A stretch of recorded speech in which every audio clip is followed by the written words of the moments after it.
Hermanos y hermanas, hoy vamos a tener una clase sobre lo que ven ahí en la pantalla. Y en un momento vamos a hablar sobre lo que significa, pero vamos a comenzar con una oración y el tiempo se lo doy al hermano Marcos. Adelante. Gracias. Nuestro Padre Celestial, en esta tarde te agradecemos por la bendición que nos das primeramente de tener vida y salud, y también de agradecerte, Padre, por tener los adelantos tecnológicos que nos ayudan a poder aprender más acerca de ahorita lo que estamos estudiando de el estudio de la Biblia hebrea.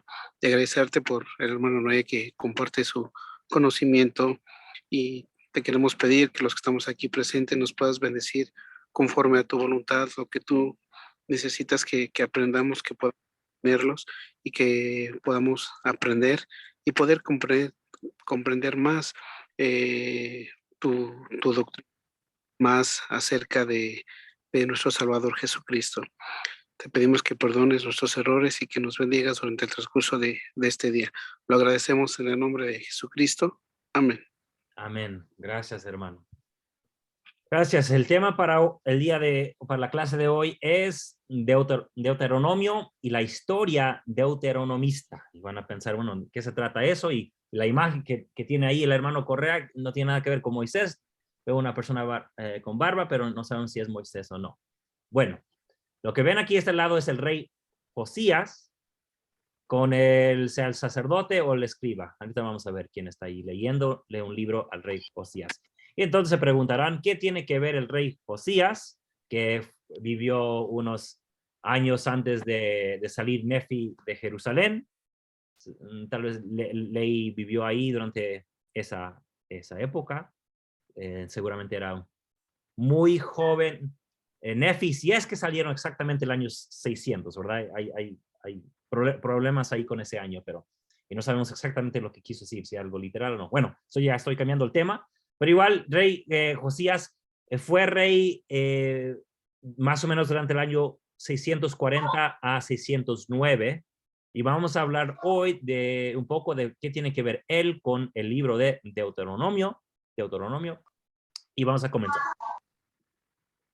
Ahora, para esta clase, unas fuentes aquí, las que están a un lado están en inglés, y la que está en medio es pues la misma que está aquí a la derecha, pero en español, la llamada Historia Deuteronomista, que es el PDF que les había enviado. Y para que vean, o para que sepan que no estoy solamente sacando fotos de libros, esos dos libros los tengo aquí conmigo. Entonces, sí los usé como fuentes para preparar esta clase, y si quieren ver más sobre este tema y saber que es un tema bien estudiado, bien representado, claro, hay diferentes maneras de interpretar la información, pero lo que sabemos o lo que tenemos sobre el asunto es muy firme, muy seguro lo que sabemos. Así que vamos a empezar. Primeramente, Deuteronomio tiene algo que al estudiarlo con profundidad, con detalle, nos damos cuenta de que hay algo que sigue desde Deuteronomio hasta segundo libro de Reyes. Algunos hilos de información que se repiten y continúan. Y no puse mucho aquí para el libro de Josué con un fin. Después, cuando lleguemos a ese libro, vamos a ver un poco más. Pero vemos que esto, lo que puse aquí, no convence a nadie, así que nomás lo voy a decir. Habla mucho en Deuteronomio de que algún día van a tener que cruzar el río Jordán, y por fin se cruza en el libro de Josué. Habla de que van a conquistar la tierra y luego la conquistan en Josué. De que Josué fue establecido como el que va a seguir siendo el líder después de Moisés, y luego eso pasa y Yahvé lo confirma como líder. Y luego hay bendiciones y maldiciones que se tienen que hacer desde los montes de Canaán, y luego Josué hace tal cual hizo Moisés en el libro de Josué. Así que muchos pensarán, bueno, aquí no me convence nada porque lo anuncia Moisés y lo cumple Josué. O sea, ¿qué tiene que ver eso con hilos de información que van por todos los libros? Ok, entiendo. Así que para eso vamos a seguir. Vamos a ver si seguimos viendo Deuteronomio en otros libros. Aquí puse solamente un ejemplo de Jueces, porque como les había dicho antes, Jueces contiene uno de los escritos más antiguos, así que podemos imaginarnos que tomaron del libro de Jueces y lo reformularon para que formara parte de esta historia que estoy llamando, que llamamos la historia deuteronomista. Y, por ejemplo, tiene dos introducciones, uno en el capítulo 1 y el otro en el capítulo 2, pero podemos ver un parecido en lenguaje en el hebreo entre Deuteronomio y Jueces, en la introducción que se agregó a Jueces, de no olvidar a Jehová, de no abandonar, y creo que es la misma palabra en el hebreo, no estoy seguro, no lo revisé. ¿Y por qué no olvidar a él o no abandonarlo? Porque Jehová es el que lo sacó de Egipto, mira, aquí mismo lo dice. Y se les dice que no tienen de andar en pos de dioses ajenos. ¿Y qué pasa con en los tiempos de los jueces? Pues van en pos de otros dioses. Dioses de la gente que está ahí. ¿Y qué va a pasar? Pues se va a enojar mucho, se va a inflamar el furor de Jehová. ¿Y qué es lo que pasa? Se enciende el furor de Jehová. Seguramente es la misma palabra. Entonces vemos que el lenguaje va siguiendo. Y si ya, como hemos dicho, si el centro de Jueces es muy antiguo, entonces vemos una parte agregada al principio de Jueces que tiene las mismas palabras y conceptos que Deuteronomio. Vemos que alguien va formando una historia aquí. Alguien va formando una historia, juntando estos escritos. De Samuel al segundo libro de Reyes, algo interesante vemos. Empezamos a ver aquí. Vemos que las leyes sobre los reyes que vemos en Deuteronomio 17, los vemos cómo se rompen o se siguen desde 1 Samuel a 2 Reyes hasta el capítulo 23. Vemos que como Moisés, de hecho ni siquiera dice Moisés en el capítulo 18. De hecho, si vemos los textos más antiguos del libro de Deuteronomio, vemos que ni siquiera se menciona a Moisés, pero eso no sé si vamos a tener tiempo de ver esos detalles.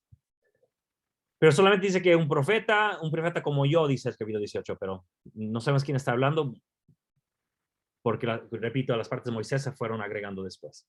Están al principio del libro y luego al final del libro, no en el centro. Y de que profetas tienen que advertir al pueblo, ¿verdad? Si algo va mal. ¿Y qué es lo que pasa? Pues cuando van mal el pueblo, pues los profetas son enviados para advertir al pueblo. Y hasta habla del exilio y de un regreso a Egipto. Si se portan mal, serán exiliados y tendrán que regresar a Egipto. ¿Y qué es lo que pasa? Pues son exiliados y algunos, un grupo, por ejemplo, los que están con el profeta Jeremías, los llevan o se van a Egipto. O sea que hay algo muy, muy conectado entre la historia de Israel y este libro de Deuteronomio. Hablemos un poco más de detalles. O sea, empecé con algo muy general y nos vamos a ir especificando. Si vemos toda esta historia, vemos que hay como discursos o monólogos, como se dice en los estudios bíblicos, que dividen ciertas épocas de esta historia. O sea, cada época se divide por uno de sus discursos. Moisés, pues, habla, según durante todo el libro de Moisés, de Deuteronomio, y habla de cómo evaluar el futuro que va a venir. En Jueces 1 vemos que Jehová habla a Yahvé sobre lo que va a hacer Josué en la conquista. Y luego empieza la conquista. Luego en el capítulo 23 habla de lo que es cuando se termina la conquista y anuncia que si no se portan bien serán exiliados. O sea, como que ya saben para esta época de que va a haber un exilio. En Jueces, parte de esa introducción que se agregó comienza la época de los jueces y habla de todo el pecado que estaban cometiendo. En primera de Samuel 12 es la despedida de Samuel. ¿Por qué despedida de Samuel? Porque es el último juez. Así que vemos cómo va terminando la época de los jueces y va comenzando la época del Reino Unido.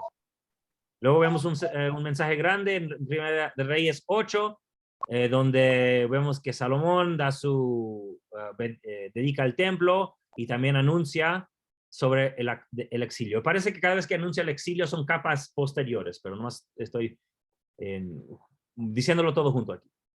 Y el último está en Segundo de Reyes 17, y no es alguien que está hablando, pero es el narrador que está hablando. que habla del colapso de Israel y justo después vemos pecado del reino de Judá, pero luego Osías. Así que vemos que está estructurado la historia y que hay un mensaje largo entre cada comienzo final de una parte de esta historia. O sea que vemos que se va formando algo concreto, algo para unificar la historia. Cada sección con un mensaje.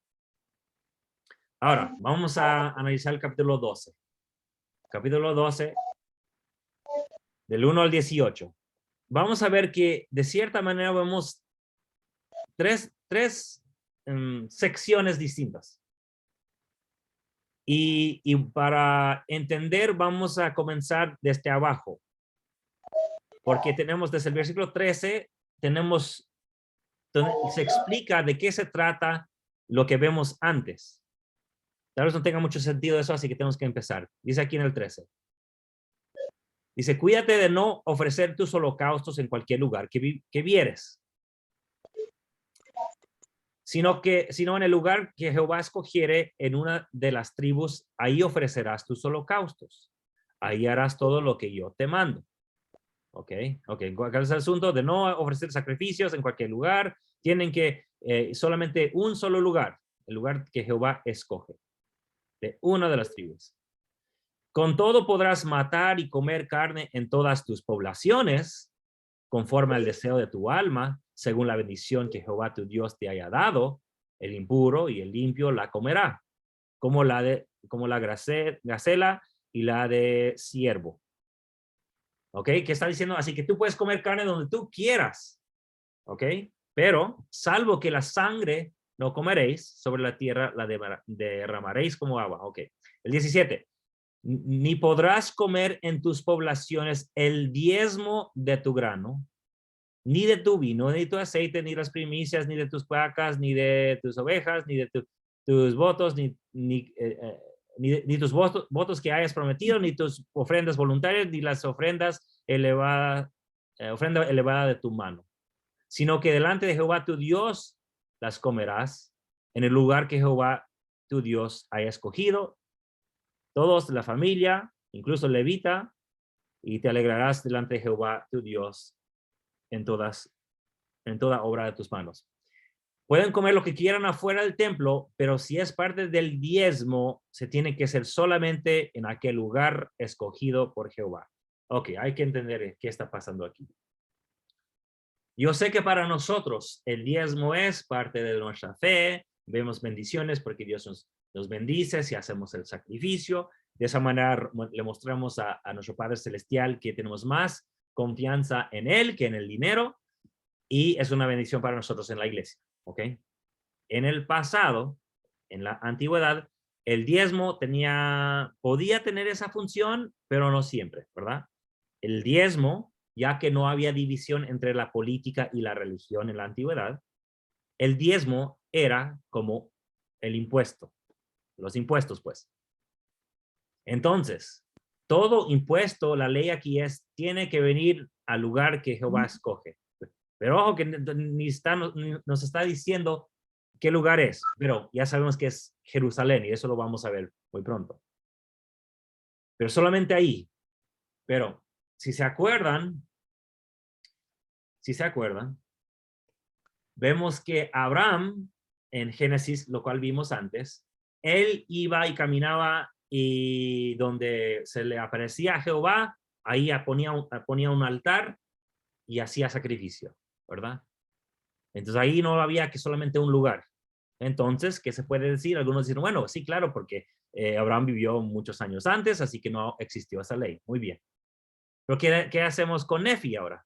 Porque Ley y Nefi salen de Jerusalén, cuando regresan con las planchas de oro, ¿qué hacen? O creo que cuando salen de Jerusalén, hacen holocaustos y sacrificios, ¿verdad?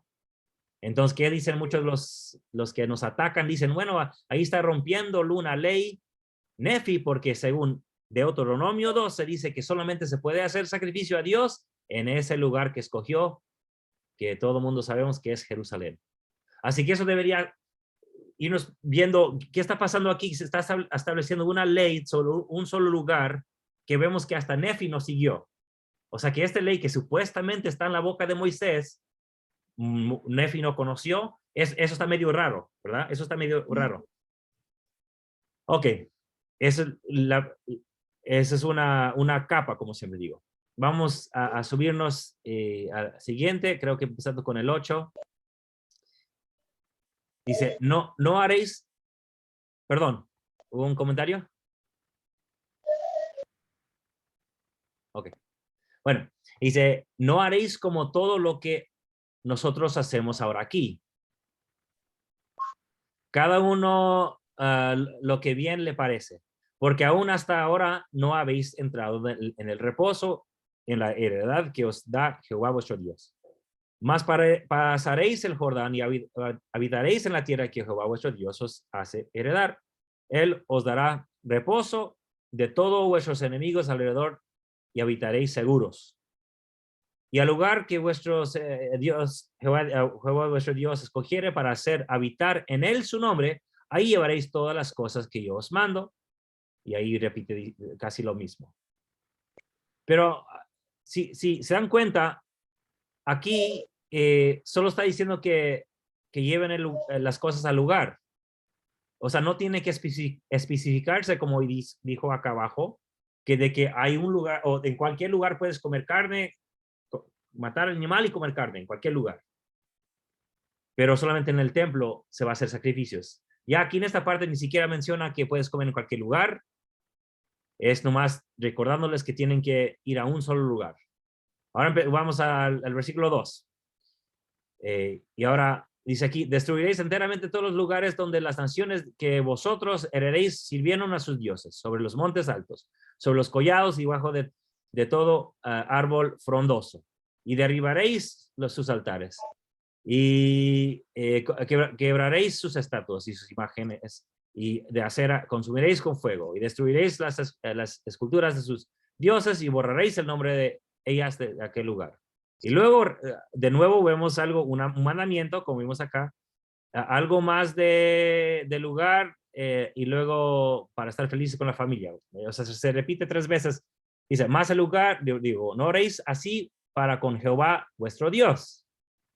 Mas el lugar que Jehová Dios escogiere de todas las festivos para poner ahí su nombre para su habitación, ese buscaréis y allá iréis. ¿Están dando cuenta que se repite casi lo mismo 3 veces? Y aquí es lo particular. Y llevaréis vuestros holocaustos y vuestros sacrificios, bueno, no tan particular, vuestros diezmos. Pues aquí está repitiendo lo que dijo acá abajo, ¿verdad? Voy al 7. Y comeréis ahí delante de Jehová vuestro Dios y os alegraréis de nuevo con la familia. La familia. O sea, se va repitiendo 3 veces. O sea, ¿por qué se pone a repetir 3 veces? Así que ahora vamos a analizar un poco más este texto. Podemos dividirlo en 3 secciones, ¿no? Y alguna cosa que podemos ver que distingue, además de repetir las cosas 3 veces, vemos que la gramática cambia. Aquí es plural, destruiréis, vosotros, heredaréis, ¿verdad? Vuestro Dios, vuestras manos, vuestro Dios, todo, os alegraréis, plural. También la segunda sección es plural, vosotros, pasaréis, habitaréis seguros, vuestros holocaustos, vuestros votos, vuestros criados. Pero en la sección que se argumenta que es el más antiguo, es singular, menos estas 2 palabras aquí. Es la única parte que es plural. Acá es singular, cuídate, lo que tuvieres, ¿verdad? Tus tribus, tus holocaustos, podrás derramar, no, es plural, podrás, hayas, tus ofrendas, tu Dios, tus manos. O sea que la gramática cambia, pues, por lo menos en este de acá abajo, y que nos hace pensar, bueno, si tú estás discursando, pues tú sabes a quién estás hablando y tú lo dices de una sola manera. O sea, todos lo hacemos. Si estoy hablando contigo, no voy a cambiar de repente a hablar de él. O sea la gramática lo hacemos cuando hablamos, siempre es lo mismo porque sabemos con quién estamos hablando. Así que no tiene sentido de cambiar de gramática Entonces la respuesta es la conclusión a la que muchos han llegado, y estoy de acuerdo, es que pues al irse cambiando o agregando más capas, se cree que este es el más antiguo. Al ponerle una capa enfrente y otro enfrente, pues la gramática fue cambiando. Vamos a ver un poco más de esto. En el lenguaje vemos algo interesante también. En el más antiguo que puse aquí primero, el 14, al hablar del lugar que escogió, de hecho en otra versión, el Pentateuco samaritano dice escogió en el pasado y parece que ese es el más antiguo. Bueno, pero no quiero hablar mucho de eso, pero ahí lo voy a dejar en las notas. Aquí dice, sino en el lugar que Jehová escogiere en una de tus tribus, ahí ofrecerás tus holocaustos. ¿Ok? En el lugar entre una de tus tribus. En el siguiente, que es la primera capa, o bueno, aquí es la primera versión y luego la primera capa que encima dice, al lugar que Jehová vuestro Dios escogiere para hacer habitar en él su nombre. Ok. Y luego dice lo demás que ya sabemos lo que dice más o menos. En el más recién, el más nuevo, lo que hace es combinar los dos.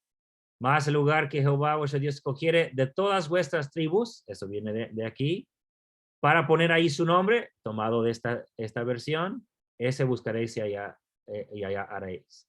Así que incluso de esa manera podemos ver cómo la más antigua decía una cosa, luego fue cambiado a solamente el lugar donde va a habitar su nombre, pero la última versión camina al más antiguo y el anterior y los pone juntos. Lugar entre las tribus y el lugar donde va a habitar su nombre. Pero ya podemos saber que aquí es algo distinto. Se cree que y lo vamos a analizar esta semana y la siguiente, o esta clase y la siguiente, que aquí se cree que es durante la época antes del exilio, esta capa. Esta capa ya es cuando ya están exiliados, es la época babilónica o tal vez ya exiliados bajo Babilonia. Y esta final es ya la época persa. Ok, les voy a dar un poco de historia. Recuerden que en el año 587 llega a Babilonia. Bueno, habían llegado muchos años antes, habían peleado, pero por fin, por última vez en 587 llega a Babilonia y destruye el templo, destruye todo y se lleva a la gente rica y estudiada a Babilonia, ¿verdad? Entonces, en el año 539 llega Persa y destruye a Babilonia y manda a todos los judíos a casa, a Jerusalén. Entonces, ya bajo esa época bajo Persa, el gobierno del reino medo-perso, se cree que esta última capa fue creada en ese momento. ¿Qué diferencia vemos ahí que en otros textos? Bueno, aquí, ¿qué es lo que va a habitar en ese lugar, que es el templo? Solamente su nombre. Pues qué interesante. ¿Qué significa que solamente su nombre? La cosa es tal como en el cristianismo vimos que se fue alejando del concepto de tener un Dios físico que podía presentarse ante sus seguidores, ¿verdad? Después se convirtió Dios en un aire, un gas, no sé cómo se explica, que no tiene no tiene brazos, no tiene forma, no tiene pasiones, no tiene nada, ¿verdad? Es un Dios creado por el cristianismo. Y de igual manera podemos ver que el judaísmo se fue yendo hacia esa dirección. Entonces, para ellos, Dios no podía morar ahí. Entonces, este concepto abstracto de su nombre se convirtió a esa idea de que su nombre va a morar ahí. Pero en Éxodo, si se acuerdan lo que habíamos leído, ¿qué había dicho Jehová antes? Y me harán un santuario y yo habitaré entre ellos. No dice mi nombre va a estar ahí. Dice, no, yo mismo voy a habitar entre vosotros estando en ese tabernáculo, ese santuario. También lo vemos en Éxodo 29:44. Y santificaré el tabernáculo de reunión y el altar. Santificaré así mismo a Aarón y a sus hijos para que sean mis sacerdotes y habitaré entre los hijos de Israel y seré su Dios. Se dan cuenta de que aquí estas capas posteriores ya no estaban cómodos con la idea de que Jehová pudiera estar ahí caminando entre ellos, ¿no? Lo cambiaron a solamente su nombre va a estar ahí, que puede representar su poder, su autoridad, que se refleja a través de los sacerdotes, pero ya no querían decir que que Dios mismo iba a habitar ahí. Solamente su nombre. Ok. ¿Qué más podemos ver aquí? Bueno, sí, en esa parte de que estoy diciendo yo que es la capa más antigua, tiene lenguaje que se repite en lo que parece ser la introducción a este libro, la introducción más antigua de ese libro. Dice aquí, cuídate no ofrecer tus holocaustos en cualquier lugar, que es la misma palabra para todo. O sea, no lo hagas en todo lugar que tuvieres, sino que en el lugar que Jehová escogiere, en una de tus tribus, ahí ofrecerás tus holocaustos y ahí harás todo lo que yo te mando. Ese lenguaje de todo y uno lo vemos en Deuteronomio 6:4. Escucha, oh Israel, Jehová vuestro Dios, Jehová uno es. Tal como Dios es uno, solamente hay un lugar donde adorarlo a este Dios. Y amarás a Jehová tu Dios con todo tu corazón, con toda tu alma y con todas tus fuerzas. Así que tal como tú tienes que amarlo con todas tus fuerzas a Dios, también todo lo que ofreces tiene que ser mandado a ese único lugar. ¿Ok? Y vamos a analizar ese lenguaje en una de tus tribus. Hay un momento en la historia de Israel cuando solamente queda una, entre comillas, una tribu. ¿Por qué digo entre comillas? Bueno, porque cuando se fueron llevados los del norte, dice en la Biblia misma que muchos descendieron del norte al sur, los de Manasés, Efraín y muchos otros, y llegan ahí, ¿verdad? O sea, y a Jerusalén, digo. Y no podemos decir que se desaparecieron todos, porque incluso Nefi y Lei son de Manasés, así que pues no se desaparecieron, ¿verdad? Y vemos que muchos otros, como hasta Pablo de Tarso, es de Benjamín, así que no se desaparecieron las 10 tribus, ¿verdad? Ese es un mito que creamos en el cristianismo, en el judaísmo, porque siguió habiendo esas tribus. Bueno, entonces, pero el reino del sur, que es el reino de Judá, es el que permaneció y todo mundo se llamó por el nombre de ellos, Judá. Por eso Nefi se considera judío. Es como yo, que soy de padres mexicanos, pero nací y he vivido toda la vida en los Estados Unidos y soy norteamericano. Igual Nefi se dice que es judío porque vivió en Judá. ¿Se dan cuenta? Es de Manasés, pero nació en Jerusalén o por ahí y se considera judío, tal como yo me considero norteamericano, ¿vale? Entonces, pero esa época pasó después de que se nos explique en Reyes 17, cuando se llevaron las tribus del norte, se queda solamente el reino de Judá.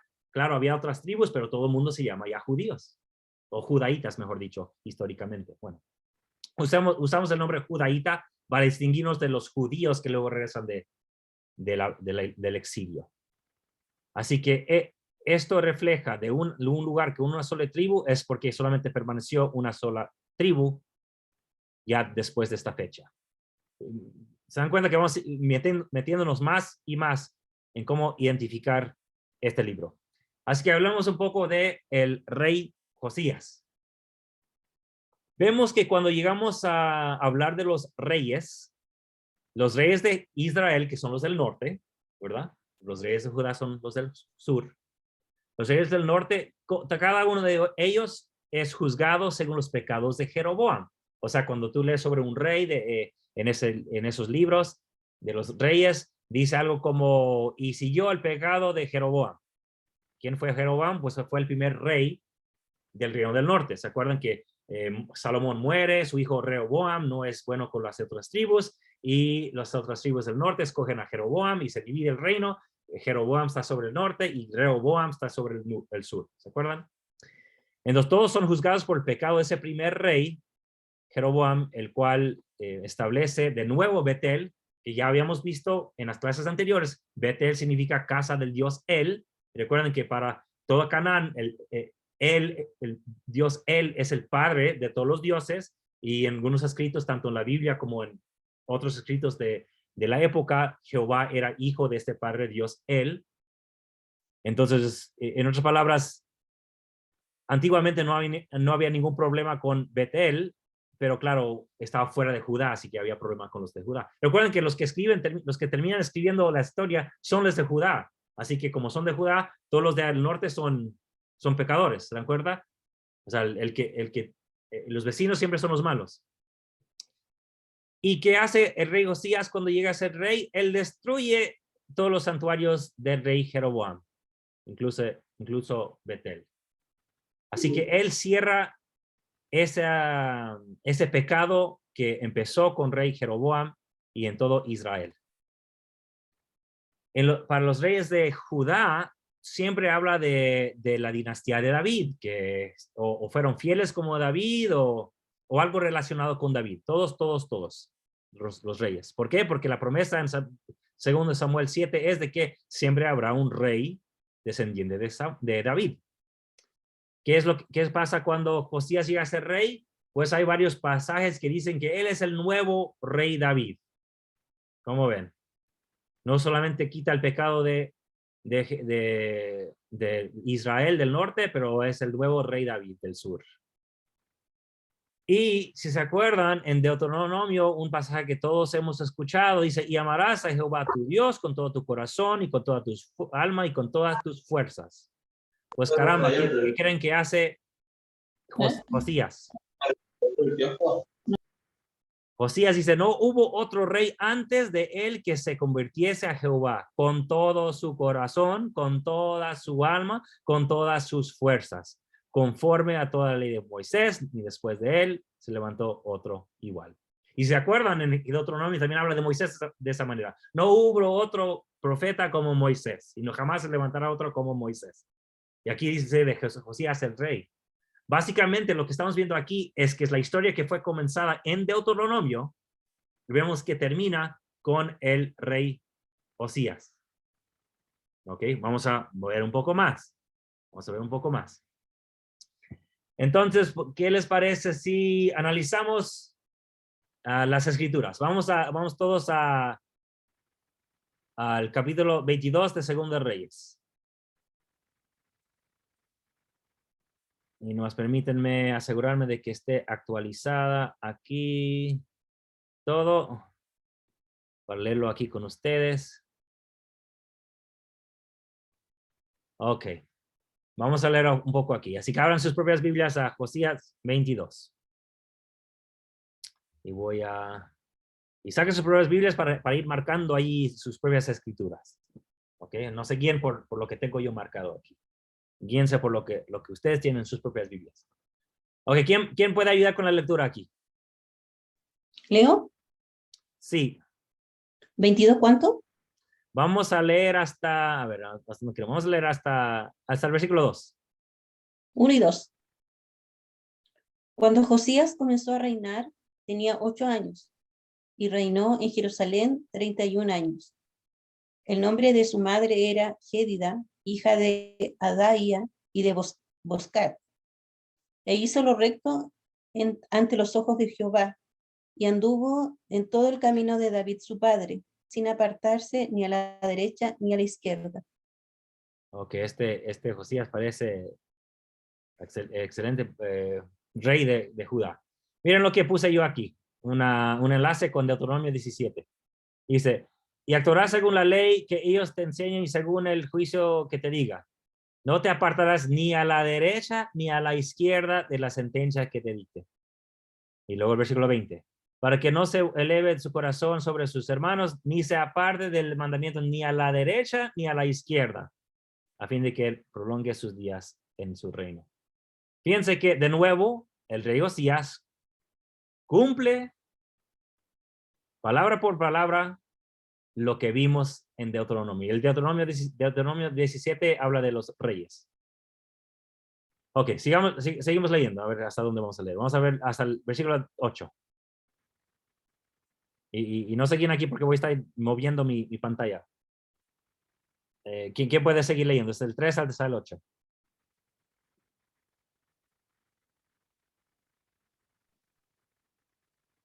Y aconteció que en el año 18 del rey Josías, el rey envió a Safán, hijo de Azalía, hijo de Mesulán, el escriba, a la casa de Jehová, diciendo: ve al sumo sacerdote Hilcías y dile que cuente el dinero que se ha traído a la casa de Jehová y que los guardianes de la puerta han juntado del pueblo.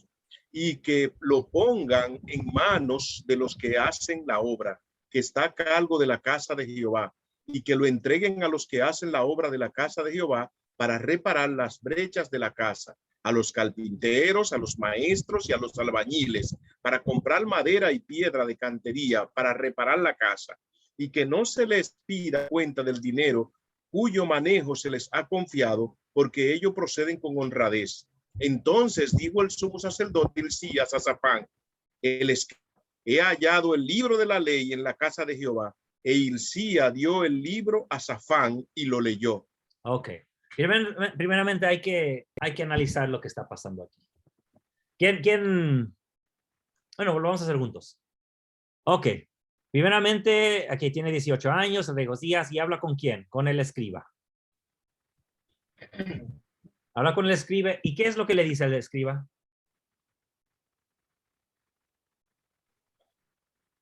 ¿Qué le dice? Si se dieron cuenta, lo que le dice el rey es que tiene dinero. Y que este dinero será ¿para quién? Para la casa de Jehová. Dinero? ¿Quién? Para la casa de Jehová. Para la casa de Jehová. ¿Y solamente para la casa o? Para los guardianes de la puerta. O sea, el grupo de seguridad del templo. Sí. Y pero también habla de los carpinteros, de los maestros, de los albañiles, incluso para comprar madera y para todo lo que ellos necesiten. Exacto. Así que, como cualquier reino de la antigüedad, el dinero que recibía el rey iba a los templos y a los sacerdotes. Recuerdan que les había dicho que siempre hay una conexión muy fuerte entre los sacerdotes y los reyes. Entonces, aquí vemos que hay dinero. ¿Y por qué hay dinero? Pues ya en la historia de Israel empiezan a tener éxito. Como ya habíamos visto antes, ya no existe el reino del norte. Los que siempre tenían más poder que Judá ya no existen. Y la mayor parte que llegaron, recuerden que Ley tiene mucho dinero también, y Nefi vienen con su dinero, o sea que los del norte llegan con su dinero. O sea, otra prueba de que el libro de Mormón es histórico, ¿no? O sea, todos los del norte llegan con su dinero, son más estudiados, ellos saben escribir mucho antes que en Judá. Como había dicho en clases anteriores, hay escritura que data a una fecha más antigua en el norte que en el sur, así que toda esa gente con más estudios va al reino de Judá, lo cual vemos en el libro de Mormón. Por eso Ley y Nefi son tan estudiados, ellos pueden escribir hasta más de un idioma. Llegan aquí y Asiria, los que tenían dominio antes sobre tanto Israel como Judá, ellos van perdiendo poder en estos años.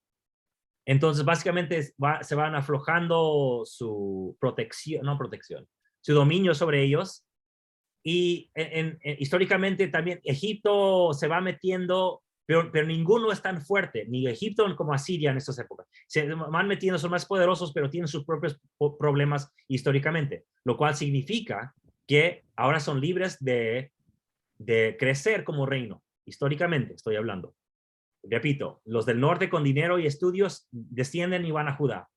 Los reinos que estaban oprimiendo, tanto Egipto como Asiria, ya no están metiendo mano tanto.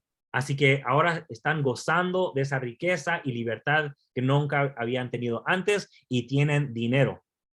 ¿Se dan cuenta? Claro, eso lo tienes que sacar de la Biblia, pero si estudias la historia lo ves más fácilmente.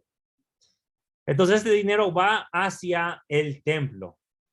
Y de repente, miren, otros han identificado cómo este versículo y conceptos que siguen fueron metidos aquí. ¿Por qué? Porque si borramos el versículo 8, la historia sigue como si nada. Mira, dice en el 7, que no se les impida cuenta del dinero cuyo manejo se le ha confiado, porque ellos proceden con honradez. Entonces Safán, el escriba, fue al rey y le rindió cuentas diciendo: tus siervos han juntado el dinero que se halló en el templo y lo han entregado en manos de los que hacen la obra que están al cargo de la casa de Jehová.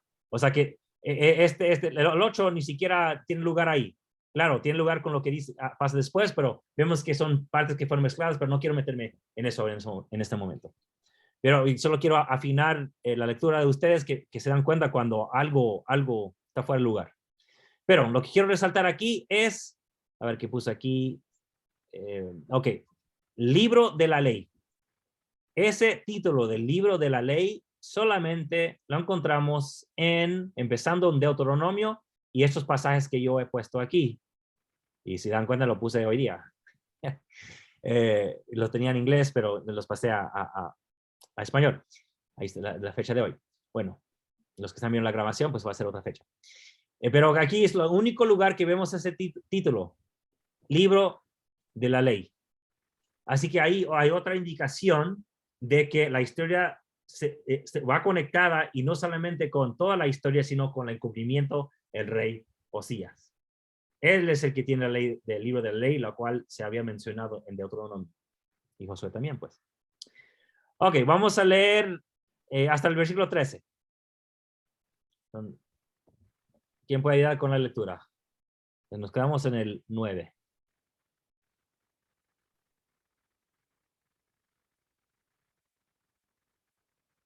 ¿Quién quiere leer, hermanos? ¿Leo? Adelante. ¿Del 9? Sí, hasta el 13.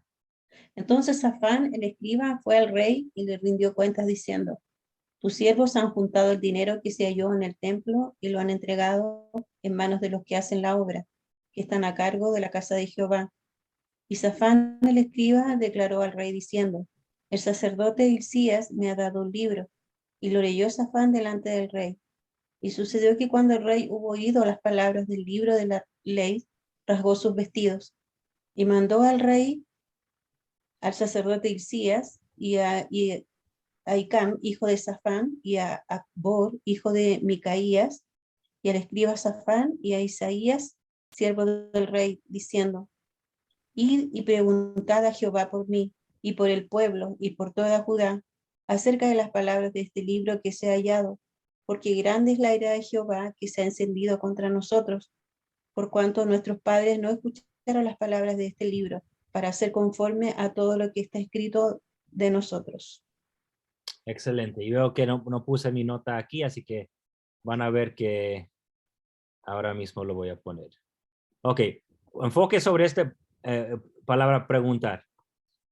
Dice que el rey Osías, él, después de que el equipo encuentra ese libro, fue a los sacerdotes. ¿Por qué? Porque aquí están reflejando que el sacerdote tiene su poder, ¿verdad? El sacerdote, para preguntarle a él, para que el sacerdote consulte a Jehová, ¿verdad? Y ahorita vamos a ver el mandamiento, pero lo voy a agregar primero. Un segundo aquí. El 8, el 9, el 10, el 11, el 12 y el 13. Lo voy a guardar y regreso aquí. Ok. ¿Qué versículo era? El 13, ¿verdad? Le hago clic aquí y ahora. Uno sale lo que había. Ahí está. Ahí está. Ok. Entonces, ¿qué es lo que hace? Pregunta a los sacerdotes. ¿Y qué es lo que manda Deuteronomio cuando alguna cosa te sea difícil en el juicio entre sangre y carne, entre causa y causa, entre herida y herida? En asuntos de litigio en tus ciudades, entonces te levantarás y acudirás al lugar que Jehová tu Dios escoja. ¿Se dan cuenta que es un fin es un enfoque de Deuteronomio, ese lugar, ese único lugar? Y vendrás a los sacerdotes levitas. Se dan cuenta que aquí no hay diferencia entre levitas y sacerdotes. Aquí son uno, sacerdotes levitas. Eso ya lo vimos en clase pasada. Y al juez que haya en aquellos días y preguntarás y ellos te enseñarán la sentencia del juicio. Así que de nuevo, el mismo rey Osías es obediente a las leyes de Deuteronomio y va a los sacerdotes a preguntar. Vamos a seguir leyendo seguir leyendo, no sé hasta dónde, dónde termina, hasta el 20. Vamos a terminar el capítulo, ya aquí casi llegamos ahí. Ok, alguien más que nos lea desde el 13, bueno, desde el 14, con lo que va a decir la profetisa Hulda, y vamos a leer hasta el versículo 20. ¿Qué nos ayuda?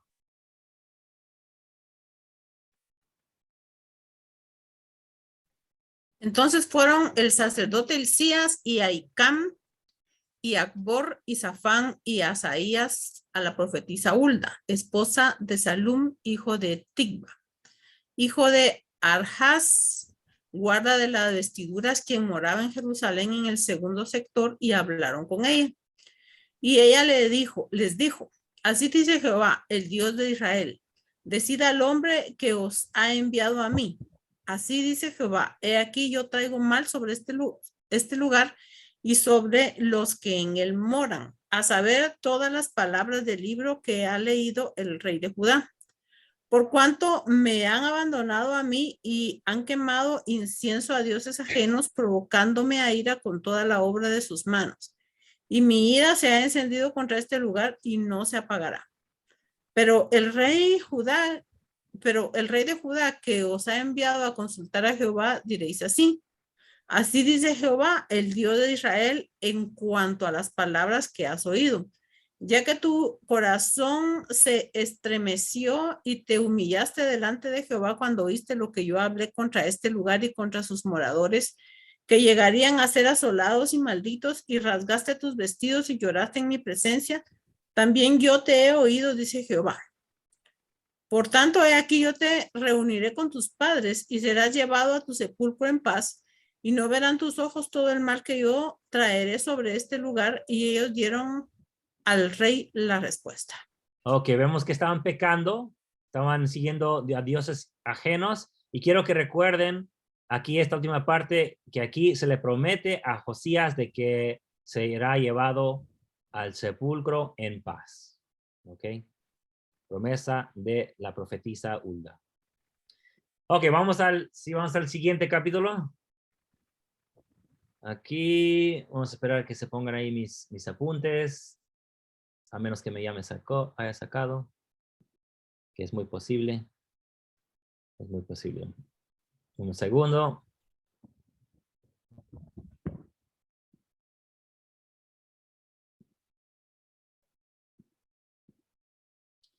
Y vamos a ir al capítulo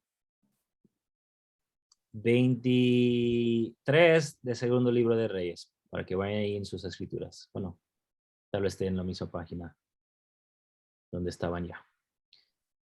Ok. Y aquí vamos a ir al siguiente.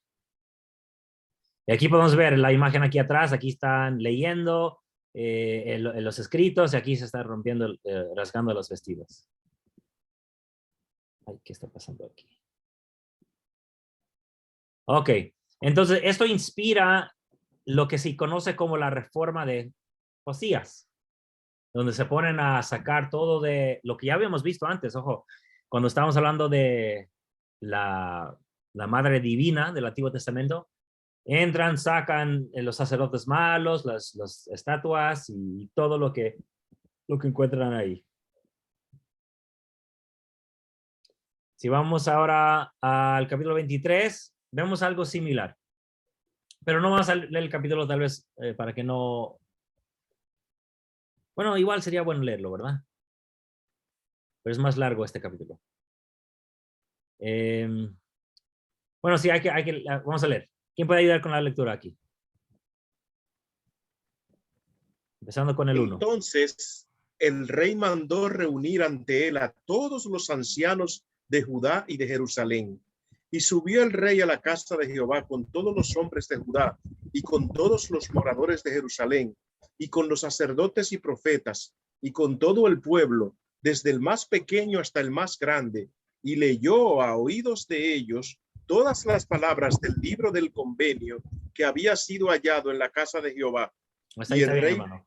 Hasta ahí está bien, porque sí, aquí en Deuteronomio 31:11 vemos que se fueron mandados a presentarse delante de Jehová y leer esta ley delante de todos de todo Israel, a oídos de todos. Entonces vemos dos posibilidades.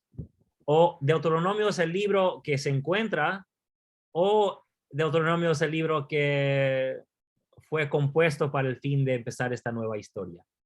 Que tiene mucho sentido porque lo que pasa es que los sacerdotes terminan dándole alas, no sé si entienden ese término, le da mucha esperanza a rey Josías, se cree invencible el rey Josías y bueno, vamos a llegar ahí en un momento tal vez.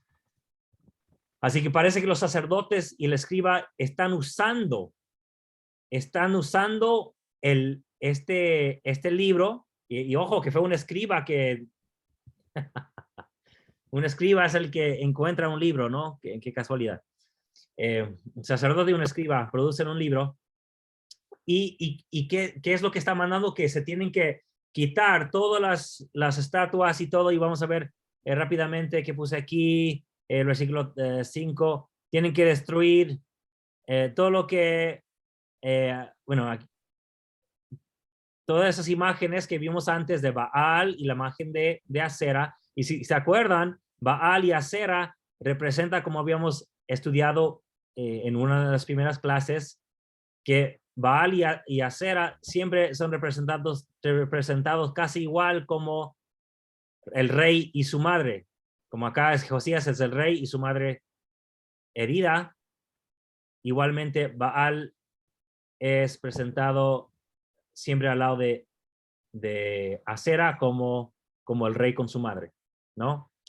Y además de Baal y Asera, pues los jueces del cielo, que son pues los demás seres que viven en el cielo. En otros lugares se llaman santos. Y aquí abajo, por ejemplo, quitan los sacerdotes los lugares altos, porque ahí es donde adoran a esos dioses y hacen sacrificios ahí. Y se quitan a Baal, el sol, la luna y las constelaciones. Bueno, Baal, pues ahí está. Las constelaciones, pues son las huestes, las estrellas del cielo. Que en otro lugar, en Job, las estrellas son los hijos de Dios. ¿Se acuerdan? En Job, una escritura de dominio. Pero qué interesante aquí, que aquí tenemos sol y luna. Pues sol puede ser el mismo Dios de egipcio, que hemos visto en sellos anteriores con los levitas, con ese Dios sol arriba de ellos, en ese sello, si se acuerdan de esa clase, y de hecho de ese sello que he compartido en varias ocasiones.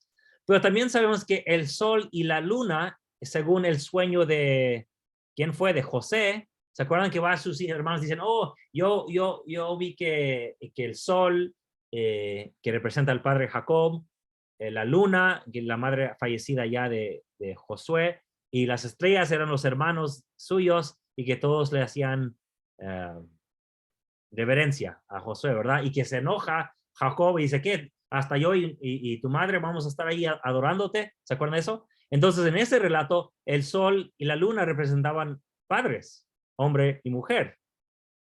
Así que, ¿qué están haciendo? Están sacando, ¿quién es Baal? Pues Satanás. Eso vimos en una clase anterior también, ¿verdad?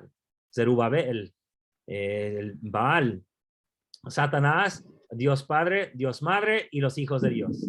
Claro, son representados de una manera falsa y están siendo sacados de ahí, tal como se había mandado en Deuteronomio de sacar del pueblo. A ver, ¿qué pasa aquí? Un momento. Aquí.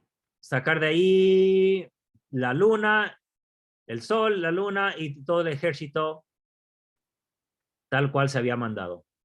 De nuevo vemos que Josías es el que está cumpliendo la palabra del libro de Deuteronomio.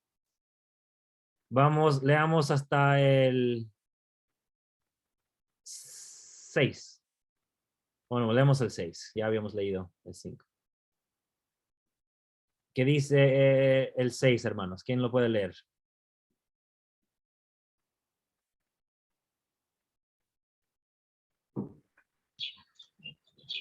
Hizo también sacar la imagen de Asera fuera de la casa de Jehová, fuera de Jerusalén, al valle del Cedrón, y la quemó en el valle del Cedrón, y la convirtió en polvo, y echó el polvo sobre los sepulcros de los hijos del pueblo. Bueno, eso ya medio drástico, ¿no? echar el polvo de los muertos. Bueno, pero aquí vemos que de nuevo cumple porque la imagen de acera se tenía que consumir o quemar con fuego, tal cual hizo. Y, a ver, no sé si lo dice aquí en esta parte. Bueno, lo voy a ver acá de este lado. Acá se había mandado...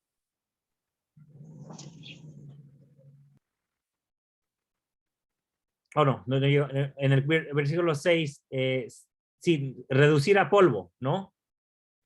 Y en el anterior, a ver, permítame ubicarme. Oh, no estamos ahí todavía. Bueno, el siguiente.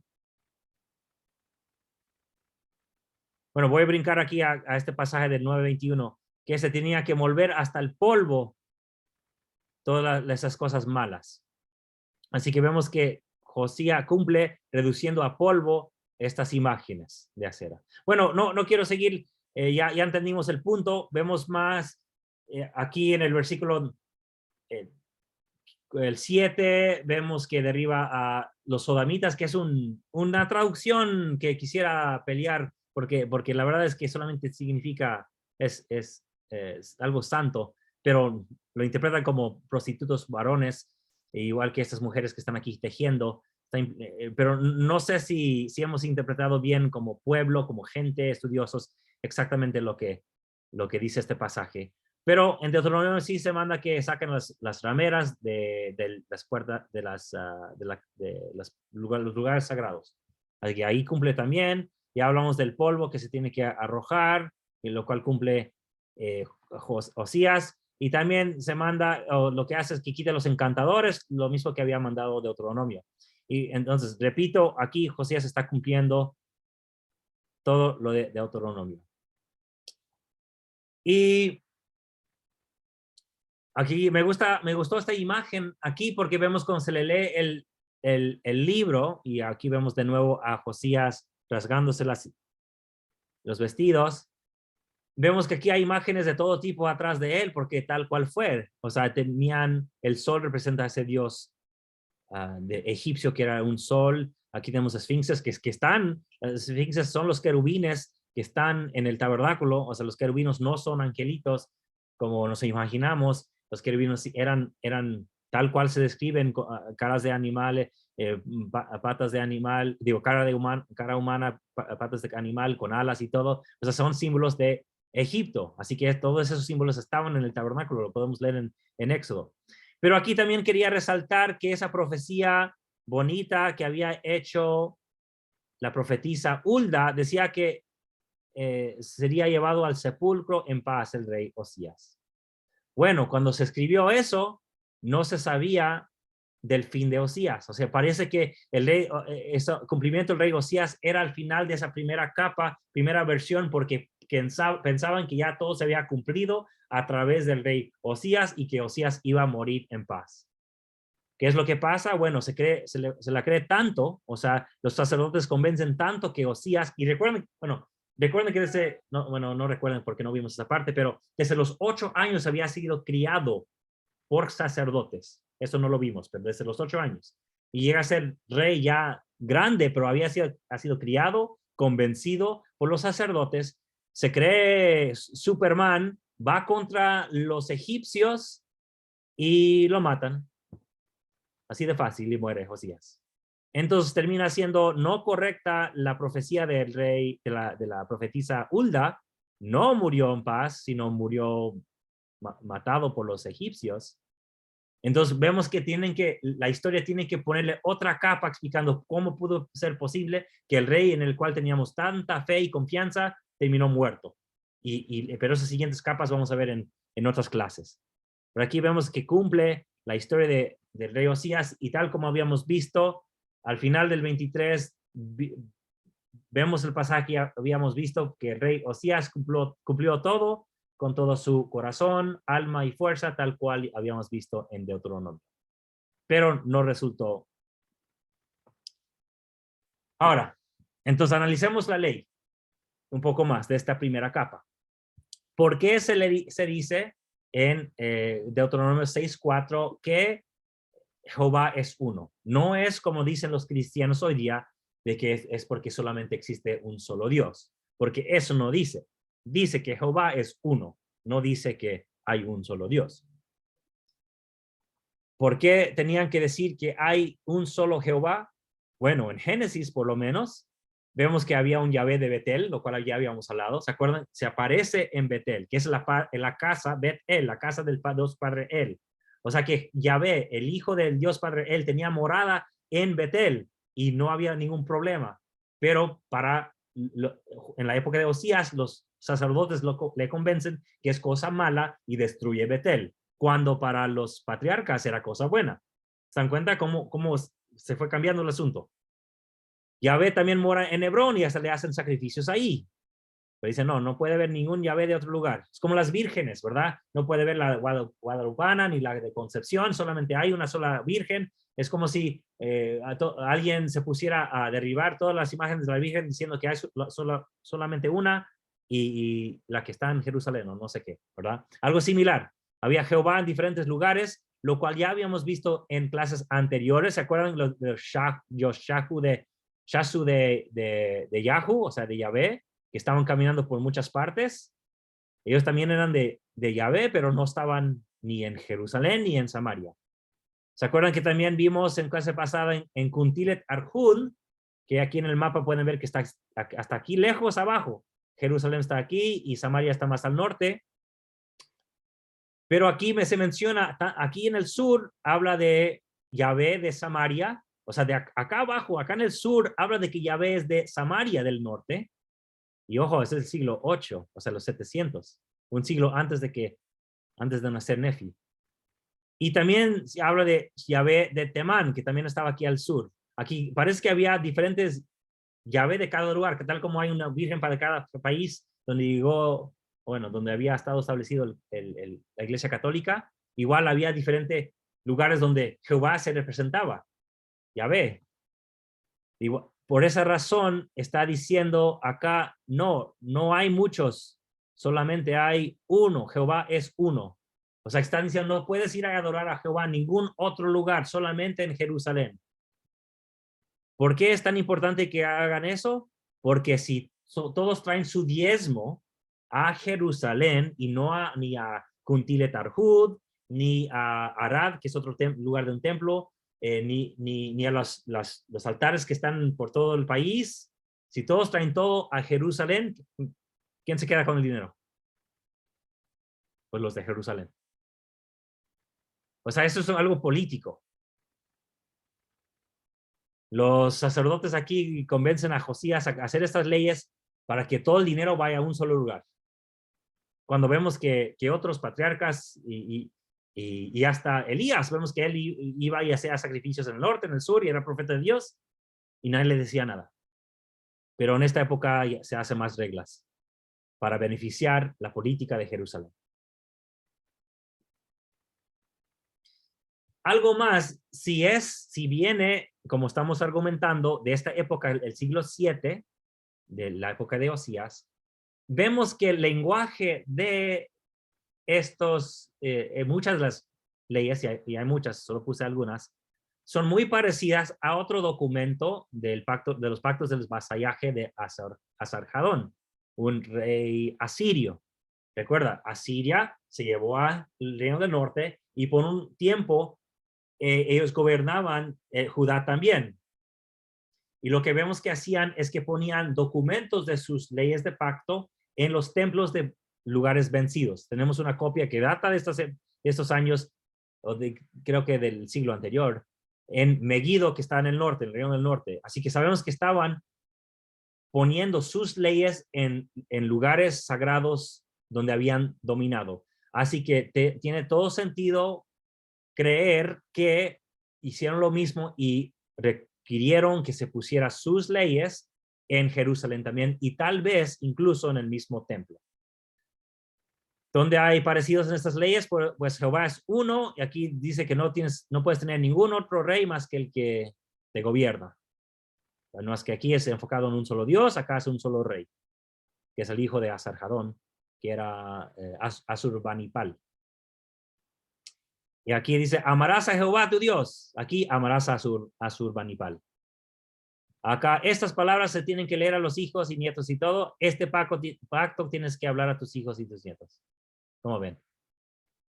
Las maldiciones también. De aquí los cielos y los cielos que están sobre tu cabeza serán de bronce y la tierra que está debajo de ti de hierro. O sea que no va a producir nada porque pues no será tierra fecunda, sino de bronce y de hierro, dura. Dará Jehová lluvia a tu pueblo como ceniza, como ven, polvo y ceniza. De los cielos descenderá sobre ti hasta que parezcas, y será tu cadáver comida para toda ave del cielo, para toda bestia de la tierra, no habrá quien las espante. Estas son las maldiciones si tú no cumples. Que vemos en el documento que esos siglos son los siglos en inglés. Es el pacto de vasallaje de Asarjadón. Que ni Urta, ni Nurta, el primero de entre los dioses, te hiera con sus flechas feroces. Que él llene el campo de vuestra sangre, con vuestra sangre, que nutra el águila y el buitre con vuestra carne, pues eso vimos acá. Que todos los dioses nombrados en esta tabla de pacto os haga la tierra dura como ladrillo, pues, o como bronce, ¿verdad? Además, la lluvia no caiga del cielo, además que la lluvia no caiga de un cielo de bronce, aquí vemos que será como bronce el cielo, en lugar de rocío, que caiga carbón ardiente sobre vuestras tierras, aquí va a caer como polvo y ceniza. Pues el lenguaje es tomado de estos mismos documentos que podemos creer con toda seguridad de que había una copia en Jerusalén. ¿Por qué? Porque eso es lo que hacía Siria cuando dominaba un pueblo, ponía sus leyes, sus pactos de vasallaje en los pueblos dominados. Así que es muy posible lo que está pasando en este mismo siglo. Esto se escribe más o menos este año, que son que unos 30 años antes de empezar a gobernar Josías, que lo que hacen los sacerdotes es formulan un documento basado en las leyes que existen, pero ya dirigido a Jehová, para centralizar la adoración, que solamente a Jehová, que todo dinero tiene que venir a este templo. Se la cree Josías, le dicen que él es el cumplimiento de toda promesa, pero las cosas no terminan como esperaban, ¿no? Ok, ya con eso termino. Con eso termino. ¿Y qué me dicen, hermanos?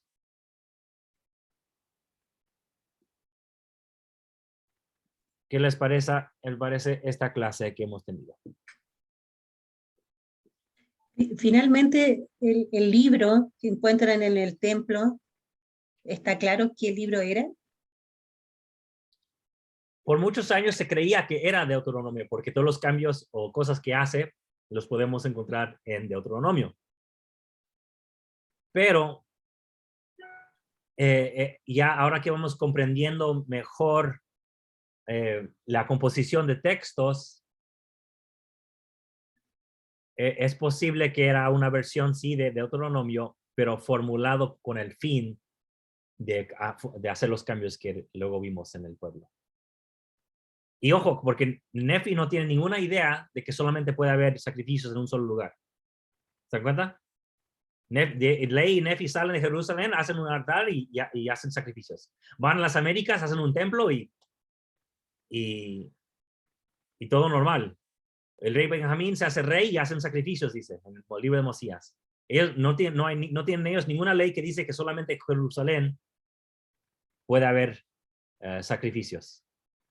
Ellos desconocen por completo esa ley. Entonces las planchas de bronce tenían algo más antiguo, más al del norte, que trajeron al sur, y tal vez es muy posible que no tenían todos esos cambios que luego que crean en Jerusalén. Hermano Fulvio. Hay algo muy interesante que en Segunda de Reyes, en el capítulo 22, del versículo 4, que dice que el dinero fue como el que se recaudaba en la puerta de la ciudad. No sé si ustedes recuerdan que cuando Jesús iba a entrar a una ciudad, le dijo a Pedro que fuera al mar y pescara, iba a encontrar una moneda, porque para entrar a la ciudad había que pagar un impuesto. Es como aquí en mi país que le llaman peaje. Cuando usted entra a una ciudad, en el vehículo le cobran un peaje para entrar, un impuesto para entrar o para salir. Entonces, luego en el versículo 9 dice que el Hermano, quedó congelado. como lo que deja entrever es como que el dinero es un asunto político, que la concentración de la adoración se lleva a Jerusalén por un asunto económico, porque el dinero que generaba el templo, pero en realidad era el que se cobraba como arbitrio, como impuesto. Sí, sí, y siempre me ha gustado lo que dijo Brigham Young sobre el diezmo, que dijo, la iglesia, digo, el Señor no necesita de su dinero. La iglesia ni siquiera necesita de su dinero. Pero con el diezmo sabemos cuán comprometidos están ustedes a la causa. Y eso me encanta. Y yo estoy comprometido. Yo quiero ver que esta iglesia crezca, que el reino de Dios crezca y doy mis diezmos. Es el reino de Dios al cual yo pertenezco. Hermana, bueno, mi hermana Ligia, antes de contestar su pregunta, vi un comentario aquí del hermano Esri. Dice, Josías habría sentido que él era el Mesías, rey, sacerdote. Sí, y muchos después también. Y fíjense, él termina muriendo, ¿verdad? Lo matan en el norte, porque Megiddo está en el norte, él va hacia el... creo que en Crónicas cambia la historia y dice que lo llama a Josías para reunirse con un rey, mientras que Reyes dice que va a la batalla contra el rey. O sea, es difícil ver cuál versión es la mejor, tal vez solamente la de Reyes, pero Crónicas da otro sentido. Bueno, el punto es que termina muriendo este rey. Así que aquí tenemos un caso de un Josías, que es muy similar a Josué y Jesús, ¿verdad? Son nombres muy parecidos. Josías, Jesús, Josué. Que él muere, fue rey, fue sacerdote, fue el descendiente de David. O sea, él se creyó Mesías. Entonces, podemos ver sentido de poder Nefi sacar esa idea de un Mesías que iba a morir y luego salir en el libro de Mormón, basado en lo que pasó con Josías. Luego los judíos pues pierden su esperanza y ya no le dan tanta importancia en que un rey que murió queriéndolos defender, pero los nefitas toman ese concepto y la llevan con ellos, yo creo. Hermana Ligia. Yo percibo políticas separatistas y exclusivistas de los pueblos con respecto a este tema y pienso que no solo era el hecho económico de pretender que los impuestos fueran a dar al templo para que hubiese mayor riqueza, un tesoro más grande del pueblo en donde se encontraba el templo, sino, por ejemplo, cuando usted nos decía, nos mencionaba los versículos que decía Yahvé de Hebrón, Yahvé de tal, Yahvé de tal. O sea, es como decir, no, Dios es nuestro, nosotros somos más importantes, más poderosos, somos más grandes, porque Dios es nuestro, no de ustedes. Y entonces, probablemente los otros pueblos queriendo defender su derecho a tener también la influencia de Dios, decían, no, Dios también, Dios es nuestro. Entonces era esa contienda de, bueno, ya ve de dónde era, ¿verdad? Y creo que es la forma en la que los hombres planteamos la vida, influenciados por el orgullo, pienso yo, por la vanidad, queriendo ser mejor que otro y no motivados por la humildad de saber que somos todos hijos de Dios, que todos tenemos derecho a su asistencia, que todos tenemos derecho a su influencia y que Dios es el mismo para todos. Creo que tal vez también parte de lo que pasaba era eso. Sí, gracias por su comentario, porque yo he visto en mi vida como miembros de la iglesia, y tal vez yo también he pecado en pensar, bueno, Dios no escucha sus oraciones porque no son miembros de la iglesia. Dios no los bendice porque no tienen el sacerdocio. Dios no los va a ayudar porque sigan a un pastor que no sabe nada.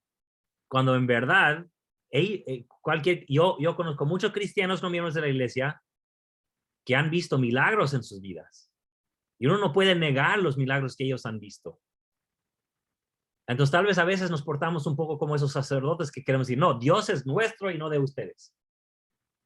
Cuando Cristo hablaba con todos, gentiles, judíos, borrachos y prostitutas. O sea, Cristo hablaba con todos. Y creo que podemos aprender de Jesucristo y de no ser tan separatistas como dijo usted, diciendo, no, yo soy miembro de la iglesia de Jesucristo de los últimos días. Tú no, y pues, pobrecito. No, Dios bendice a muchos. No solamente a nosotros. Gracias.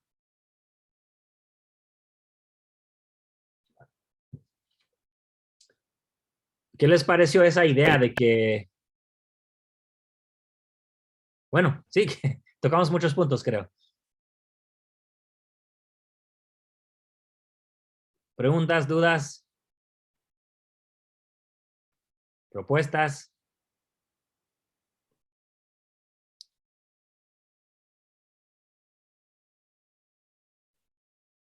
¿Por qué? Estaba hablando yo con alguien hace unos días y me preguntó, ¿por qué no hacemos este tipo de estudio en la capilla? Yo creo que es muy posible de que muchos se asusten. Bueno, primeramente creo que hay muy pocos que han dedicado el tiempo para estudiar y aprender más de los detalles detrás de las escrituras. Y conozco de un caso, creo que ya lo he mencionado, de un profesor de religión en la BYU, o sea, de la Universidad de la Iglesia, y que le pusieron el comité de la escuela dominical para hacer manuales, y él dice que él propuso en los comentarios en el manual sobre el libro de Isaías, explicar un poco de historia para comprender mejor de qué se trata el libro de Isaías.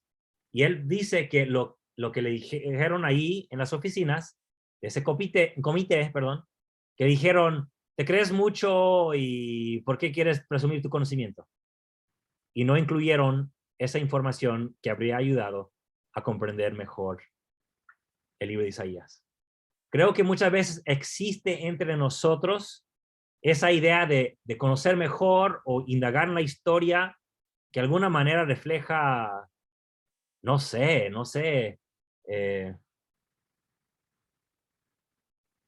no sé, la verdad. Pero yo sí he conocido personas que si uno comparte algo más de conocimiento, como que se molesta y te dicen que eres creído, presumido y no te quieren escuchar, solo cuando quieres compartir algo. Y creo que eso a veces existe en la iglesia. Hermana Ligia. Pues yo me pasó algo. Yo soy presidente de escuela dominical en mi unidad y doy clase de escuela dominical los primeros y los tercer domingos de cada mes. Y yo hice un comentario que no le gustó, parece, a alguien y me llamaron a una reunión al STAC porque fue algo más o menos así. Y luego me dijeron que no, que eso no se podía enseñar, que esto, que lo otro. Y yo creo que el conocimiento es muy bueno, es muy liberador. A mí particularmente me ha ayudado mucho a mantener mi fe y mi testimonio. Creo en mi iglesia, creo en las autoridades generales. No la veo como muchos hermanos lo ven, como dioses. Hay hermanos que yo recuerdo que vino una autoridad general a una reunión de estaca y ese día no se podía salir a beber agua si los niños le daba sed, no se podía, había que mantener una solemnidad que no se mantenía en las horas, en las reuniones ordinarias normales. Y yo me preguntaba que por qué. Entonces, esa situación a mí me molesta en muchos hermanos porque creo que no maduramos, que nuestros líderes, cierto, son escogidos por Dios, dirigen la obra, amén, felicidades, pero son seres humanos igual que nosotros. Y si no entendemos eso, podemos fácilmente podemos caer en la apostasía cuando veamos a un líder que cometa un error, como puede cometerlo. Y de hecho, a veces lo cometen y para evitar problemas lo ocultan. Lo ocultan a los hermanos porque la noticia, si se hace pública, puede afectar mucho la fe de muchos santos. Entonces es mejor que entendamos eso. Sí. Y estas clases nos ayudan mucho a nosotros. Gracias. Hermana Ligia. Gracias, sí.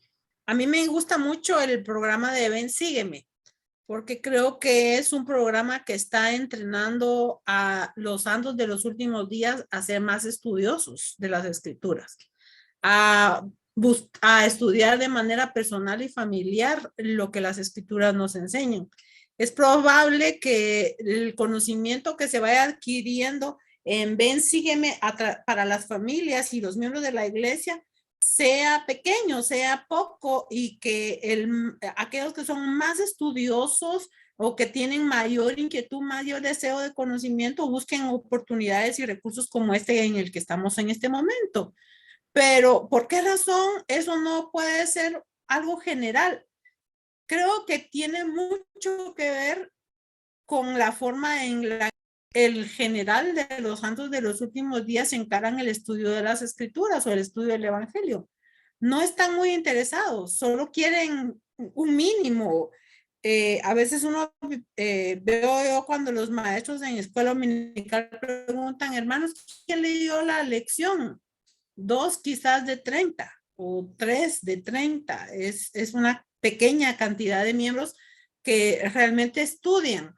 Y volviendo al tema de Ven, Sígueme, yo veo que más con el hecho de que en la pandemia tuvimos necesidad de como familia tener conciencia de que necesitábamos estudiar como familias o como individuos, entonces se fue creando tal vez una cultura un poco más estudiosa para nosotros. Y creo que va a llegar el momento en el que quizás los miembros de la iglesia estén más entrenados, más capacitados y más interesados en tener mayor conocimiento. Entonces, se van a ir quizás dando la instrucción según lo que los miembros requieran o necesiten. Pienso que el hecho, por ejemplo, de que los jóvenes asistan a las clases de seminario de instituto y que se les esté invitando cada semana o cada día a que lean sus asignaciones, a que lean unas citas, a que estudien discursos relacionados. Todo eso está entrenando a nuestra gente para que sean más estudiosos, pero la realidad, al menos yo creo que en Latinoamérica lo más común es que la gente no lee, la gente no estudia, la gente se conforma con lo poco que otros le puedan compartir. Y en las clases uno se da cuenta cuando hace preguntas que los hermanos son ignorantes de muchos temas, entonces no están preparados para más, es mi opinión. Pues sí, sí, así es, hermana. Hermana Mónica. Pensando un poco en todo lo que ha pasado desde la pandemia hasta esta fecha, siento que algo positivo que ha pasado es que los medios de comunicación han permitido que nosotros tengamos acceso a material que antes tampoco la teníamos. Especialmente en Latinoamérica, mucha de la información que se tiene acá en Estados Unidos no llega. O está en inglés y nadie se da el trabajo de traducir, la verdad. Pero siento que ahora la tecnología ha permitido que nosotros podamos, por ejemplo, estar en esta clase. ¿Cuándo habríamos imaginado que íbamos a poder participar de diferentes países, estar todos conectados a esta clase, ¿cierto? Simultáneamente, aprendiendo de esta forma. Y sí, yo coincido con la hermana que en general los miembros somos muy cómodos y preferimos, creo que todavía estamos viviendo de alguna forma con luz prestada. Se ha dicho mucho que va a llegar el momento en que nosotros vamos a tener que subsistir con nuestro propio testimonio, nuestra propia luz, pero como que nos quedamos estancados ahí, seguimos en lo mismo, seguimos con lo básico y no hemos avanzado a profundizar como lo estamos haciendo nosotros a través de esta clase.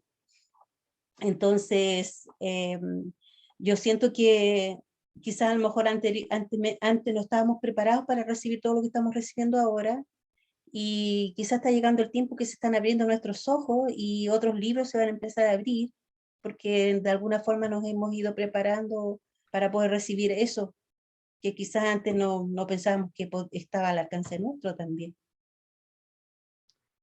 Sí, y Y nos vamos dando cuenta de que las mismas escrituras que tenemos no las conocemos muy bien, ¿verdad? Vamos aprendiendo más y más de ellas. Por ejemplo, el libro de Mormón, no sé si saben la historia, pero se usó el libro de Mormón como prueba de la restauración. Entonces, en la vida de Joseph Smith, jamás dio un sermón, porque así se les llamaba en ese momento, no discurso, pero es lo mismo. Jamás dio un sermón basado en el libro de Mormón, ¿no? Ni nadie más. La iglesia lo tenía y lo compartía, pero no le hacía un enfoque grande. Eso no cambió hasta los años 80 bajo el presidente Benson. Estamos hablando de apenas hace 40 años, ¿eh? O sea, desde 1830 hasta 1940, el libro de Mormón solamente se usaba como prueba de la restauración, no como libro de estudio profundo. O sea, deberíamos darnos cuenta de que vivimos en una época muy más avanzada, que estamos, y cuando digo avanzado, digo que estamos concentrándonos más en las mismas escrituras que tenemos. En este caso, el libro de Mormón. ¿Qué pasa? Bueno, al querer estudiar más el libro de Mormón siguiendo la invitación del presidente Benson, pues pusimos la Biblia a un lado. Y estoy seguro de que hay muchos hermanos que solamente leen el libro de Mormón y no la Biblia. Así que ahora que vamos investigando más y más sobre el libro de Mormón, hay tanto que vamos aprendiendo. Creo que he compartido ya en algunas ocasiones, por ejemplo, los estudios por un tal Joseph Spencer, que no me acuerdo dónde es profesor, pero él ha mostrado cómo hay mucha injusticia hacia las mujeres en el libro de Mormón, más de los nefitas hacia las mujeres que los lamanitas. O sea, los lamanitas le dan privilegio, poder a la mujer. Hay reinas lamanitas, pero jamás vemos una reina nefita, y todas, la única mujer nefita de poder que vemos es la ramera que se vuelve independiente haciéndose ramera y engañando y haciendo pecar al mismo hijo del profeta Alma. ¿Se dan cuenta? Entre los nefitas, para hacerte poderosa como mujer, tenía que independizarse como ramera. Mientras que entre los lamanitas vemos predicadoras, ¿sabéis? Vemos reinas, las muchas que hay. Y bueno, hay mucho que hemos, solo doy ese ejemplo para que vean lo que hemos aprendido del libro de Mormón en los últimos años. Hay mucho de su historia que conocemos. Hermana Silvia. Regresando a la clase de hoy. Bueno, es una duda que me da en cuanto a lo que usted nos explicó. Entonces, podríamos decir que el libro de Deuteronomio fue escrito pues en el tiempo de los reyes para justificar las acciones, o las acciones fueron en base al libro de Deuteronomio. O sea, es lo que me entró la duda, porque según en las hojas que nos mandó, o sea, dice que se relaciona, entonces va todo, es como una sola historia, como un solo escritor que escribió todos esos libros y los ligó de alguna manera. Entonces esa es la duda que me quedó. El Deuteronomio fue escrito después, no sé cuántos siglos va, cuando vivió el último rey que está ahí, o fue escrito por Moisés, como nosotros decimos, y esa información fue moviéndose a través de la historia. Y creo que esa es la pregunta. Oh, perdón, no me ven, ¿verdad? Un momento. ¿Sí me oyen, verdad? Oh, ya, ahora sí. Perdón. ¿Sí? Ok, esa es la pregunta. Esa es la gran pregunta. Los que quieren a la fuerza defender la Biblia porque siempre han creído una sola cosa sobre ella, dicen que fue el libro que se encontró que inspiró al rey a ser más obediente. Esa es esa perspectiva. Y yo, es posible de que hay algo de verdad ahí, es posible, claro, claro. Pero si vemos cómo lo hice de una manera muy general. Como vemos que al final de cuentas, esta historia de Deuteronomista fue compuesta de una manera para reflejar una historia que la cumple por fin Osías. Ya vemos que ya es todo algo más completo, ¿verdad? Más completo, que se trabajó con un fin de demostrar los pecados de todos, menos los de Judá. Bueno, los de Judá se mencionan también, pero cualquiera que no seguía solamente a Jehová, a Yahvé. Y después vemos más capas que se van agregando. Y eso veremos la semana que sigue. Así que pudo haber algo original que se encontró. Puede ser. Puede ser. Pero vemos que este tal Safán y Hilcías, el sacerdote, producen algo que causa un cambio completo. Que incluso recuerden, ¿se acuerdan de quién es hijo Jeremías? Dice que es hijo de Safán. Y que, ¿se acuerdan de ese pasaje de que es el capítulo 8 de Jeremías, más o menos versículo 17, donde dice, ustedes escribas están mintiendo con la pluma, dice, están mintiendo con la pluma. ¿Y quién fue su padre? Si su padre fue Safán, el mismo que produjo ese libro, nos está diciendo que su mismo padre mintió escribiendo algo, ¿no? Bueno, si no me creen, vamos ahí, vamos a ver. Vamos a ver. Voy a tener que entrar a mi cuenta de la iglesia para asegurarme de que vean mis apuntes.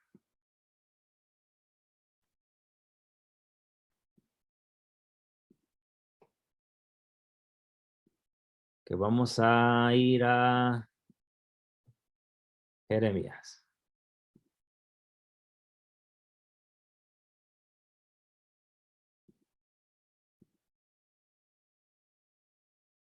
Oh, no, hijo de Hilcías, perdón. Hijos de Hilcías, o sea, es el hijo de este sacerdote, ¿no? El mismo que estaba con Safán. Creo que los de Safán se mencionan también, pero él es hijo de Hilcías. Y luego el capítulo 8, ¿qué dice?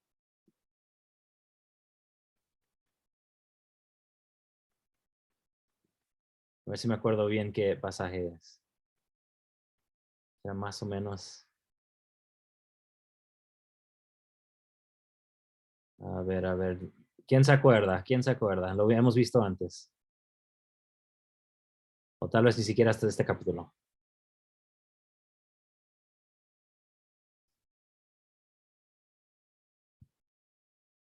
Creo que la palabra es pluma. No me da la opción de solamente buscar en esta página. A ver, lo hacemos de esta manera.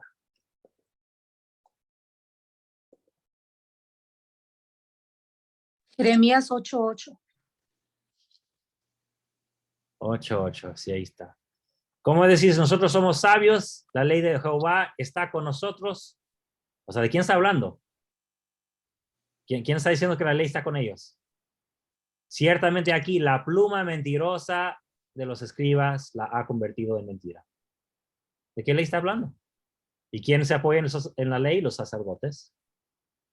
Y eso es apenas que unos 40 años después de lo que acabamos de leer de Osías, porque esto es justo durante el exilio, cuando ya llega a Babilonia. O sea, si leen a Jeremías, leen cuando llega a Babilonia. Leen cuando el rey Sedequías, el mismo que se menciona en el primero de Nefi, lo encarcela, lo pone en un calabozo y llegan los babilonios y lo tienen que sacar de ahí porque ya llegó el ejército enemigo. O sea, ustedes pueden ver lo que pasó justo en el momento cuando llegan los babilonios. Entonces, él es vecino, amigo o no sé si fue vecino, pero conocido de Ley. Recuerden que hasta Ley dice que tiene escritos de Jeremías, así que algo compartieron ahí entre ellos. Y él está diciendo que la pluma de los escribas es mentirosa, de esos mismos que están diciendo que se apoyan en la ley de Jehová. ¿De quién estará hablando?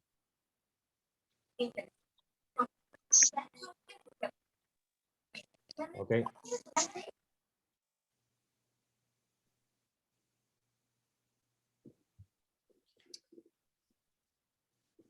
No, ni siquiera sé si contesté la pregunta. Que si fue antiguo, es que si Deuteronomio fue lo que se encontró o no, pues salió en ese momento los primeros textos de Deuteronomio. Si existió antes o si fue reformulado por los escribas y sacerdotes, pues esa es la gran pregunta. Pero algo se escribió que a Jeremías no le gustó. Hermana Silvia. Ya quité la mano. Oh. Se me quedó.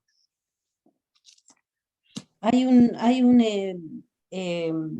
comentario de Darinel en el Messenger que dice Ajá. que las puertas de todos los templos apuntan a Jerusalén.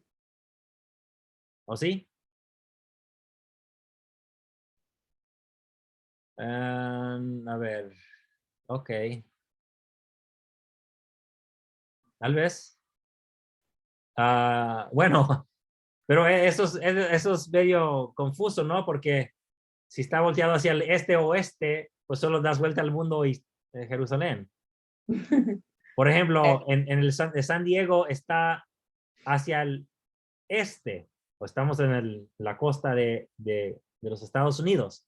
Pero el de American Fork en Utah, el de Mount Timpanogos se llama, está hacia el oeste, o sea que está más o sea, California, Utah, y una puerta da hacia el este, que es el de San Diego, y el de Mount Timpanogos está hacia el oeste, o sea que no tiene sentido. O sea, sí, claro, apunta si das toda la vuelta al mundo. O sea, no sé cuán cierto sea eso. Y creo que en Madrid, he ido al templo de Madrid, España, y creo que la puerta está hacia el norte. Alguien me corrija. ¿En España? Sí, no estoy seguro. Bueno, de hecho no sé. Entonces, me ubico el centro de Estaca, el hotel, y no sé si está hacia el norte, pero bueno, no sé. Así que no sé. De alguna manera sí, si das toda la vuelta al mundo, pero sí, no sé. Pero el de Salt Lake da hacia el oeste, ¿se dan cuenta? Salt Lake está en el norte de ahí, de esa parte de Utah, y da hacia el este, y Mount Timpanogos, que está más al sur, da hacia el oeste, igual de Provo. O sea, están juntos, pero uno da al este y el otro al oeste. Así. No. Se supone que deberían ir a la misma dirección, ¿no? El de acá de Brigham la puerta principal da hacia el sur. Ah, bueno. Entonces, ¿cómo vas a llegar a Jerusalén? A Alaska, Claro. sí, no.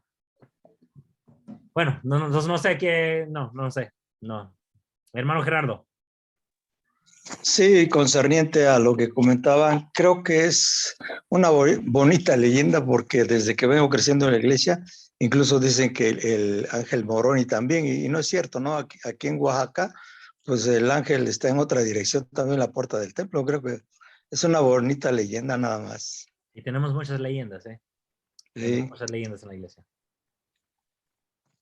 Como el año Sí, a pasado. veces- Lo que sí creo que puedo asegurar es que toda puerta del templo apunta a Cristo. O todo templo apunta a Cristo. De acuerdo. Eso es lo que deberíamos de mantener en nuestra mente, que el templo nos lleva a Cristo, y no importa desde dónde lo querramos ver o cómo querramos atravesarlo, vamos a encontrar a Cristo ahí, y ahí es donde vamos a aprender sobre él. Así es. Y como dice el libro de Hebreos, capítulo 10, que el velo es su carne, ¿verdad? A través del velo podemos traspasar, como dice ahí, y entrar con valentía al lugar santísimo. Hermano James.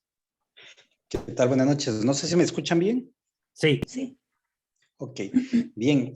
Ciertamente yo he estado, tengo la bendición de que en mi unidad hay un misionero de la nación navajo. Y igual él cuenta que ellos tienen ceremonias muy interesantes parecidas a las del templo, y también que su lugar donde hacen estas ceremonias asemeja a una montaña. Además se cuenta de que la puerta regularmente, no siempre, la construyen hacia el este, porque hacia ahí está el Dios que da la vida, ¿verdad? Entonces, es solo una semejanza. Además, vino a mi mente mientras estábamos hablando acerca de Jehová y el panteón de los dioses y el dios El. Aquí en Guatemala, también en la nación Navajo, hay una vieja leyenda de dos hermanos gemelos que tienen que luchar contra otros, y se me hizo muy, mientras explicaba usted, hermano Noé, muy semejante el hecho de que probablemente Jesucristo y es decir, Jehová y Baal, en algún momento, tal vez fueron esos dos hermanos que fueron buenos, y uno de ellos inclusive terminó siendo enviado hacia abajo, hacia Xibalbá, en el caso de Guatemala, Sí. ¿verdad? El tema es que existen muchas leyendas, que las leyendas nacen con un hecho y después la gente va contando cosas y les va agregando un poco de folclore, como le llamo yo, ¿no? Y al final tenemos ese tipo de situaciones. También he llegado, que leyendo la historia de Deuteronomista y Deuteronomio, he pensado que, y tal vez me corrigen, que probablemente ese libro de la ley al que se refieren no era la ley de Jehová, sino más bien era ¿cómo es que se llama el documento que ponían en cada lugar derribado?